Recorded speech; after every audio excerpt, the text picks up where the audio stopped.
ingin mempresentasikan materi kami yang berjudul Riba dan Bunga.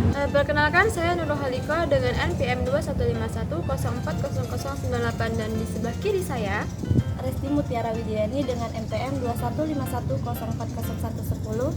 dan di sebelah kanan saya Ropi Ramadhani dengan NPM 2151040095.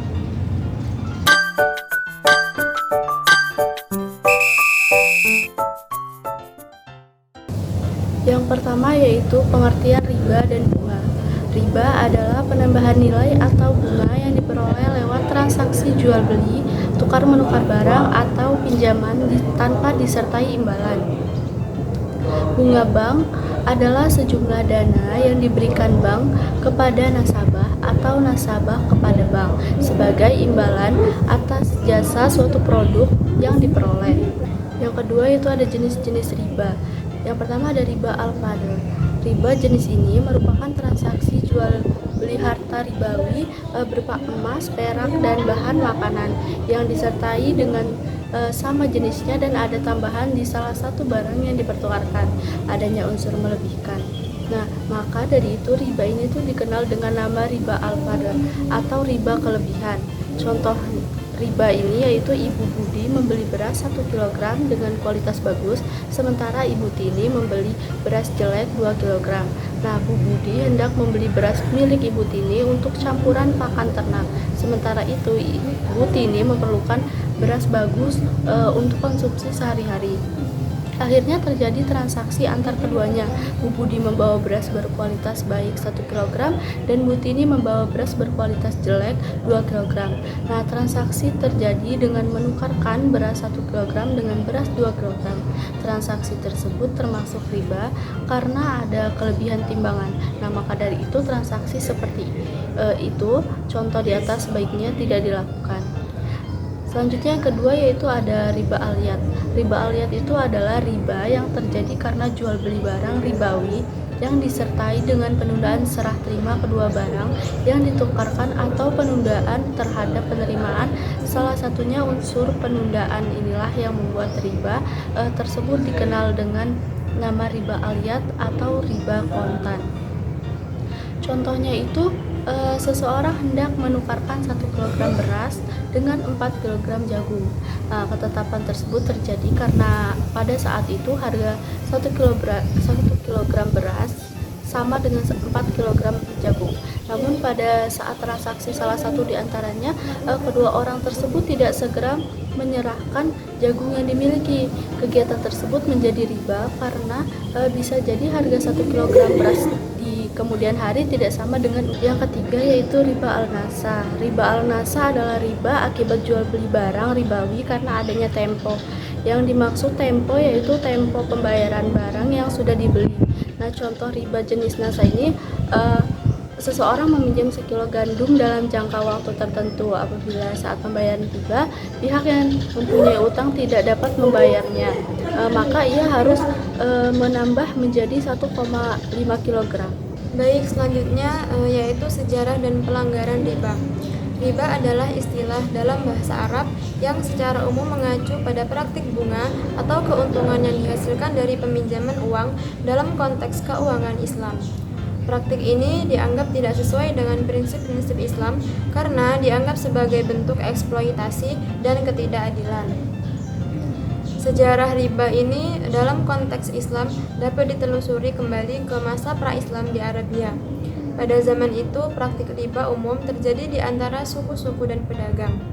Setelah munculnya Islam dan penyebarannya di wilayah Arab, Nabi Muhammad SAW menyampaikan larangan terhadap riba berdasarkan wahyu yang diterimanya. Selanjutnya yaitu pelanggaran riba di dalam Islam itu didasarkan pada prinsip-prinsip keadilan, keberpihakan terhadap kaum yang lemah, dan penolakan terhadap eksploitasi. Al-Quran secara tegas melarang riba dalam beberapa ayat. Antara lain dalam surat Al-Baqarah ayat 275 sampai 279. Ayat-ayat tersebut menegaskan bahwa riba adalah perbuatan dosa dan menyatakan bahwa Allah telah menghalalkan perdagangan dan mengharamkan riba. Selain itu, Nabi Muhammad SAW juga memberikan penegasan yang kuat terhadap larangan riba, menegaskan bahwa riba itu adalah salah satu dari tujuh dosa besar dalam Islam. Selanjutnya yaitu riba di dalam perspektif agama. Yang pertama yaitu agama Yudaisme. Dalam Taurat terdapat larangan untuk mengenakan bunga pada pinjaman kepada sesama Yahudi yang dijelaskan dalam kitab Keluaran 22.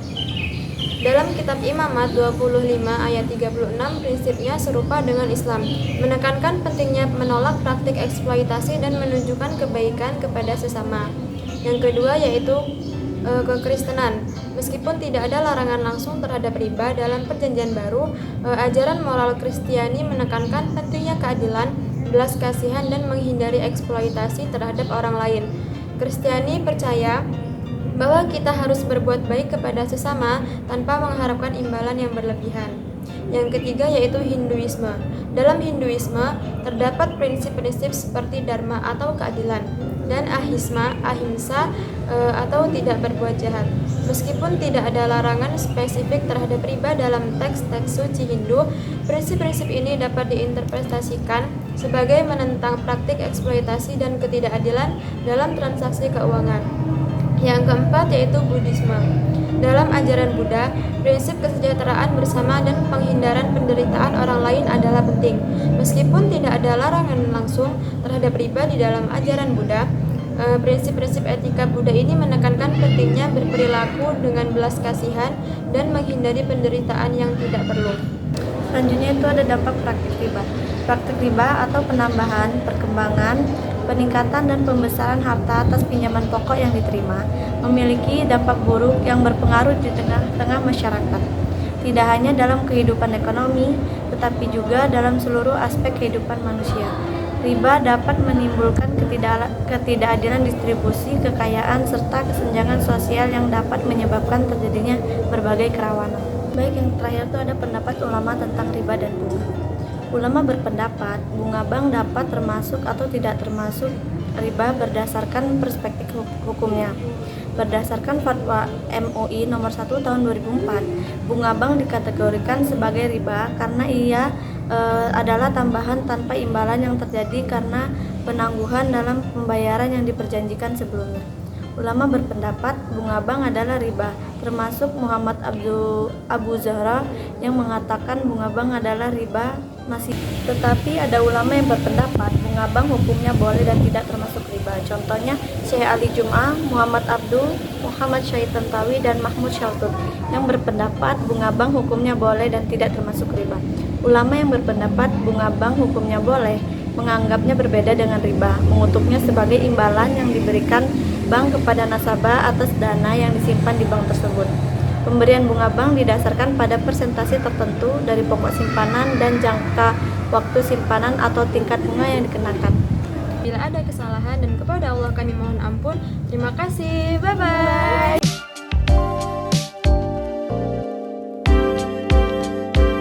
Thanks for watching.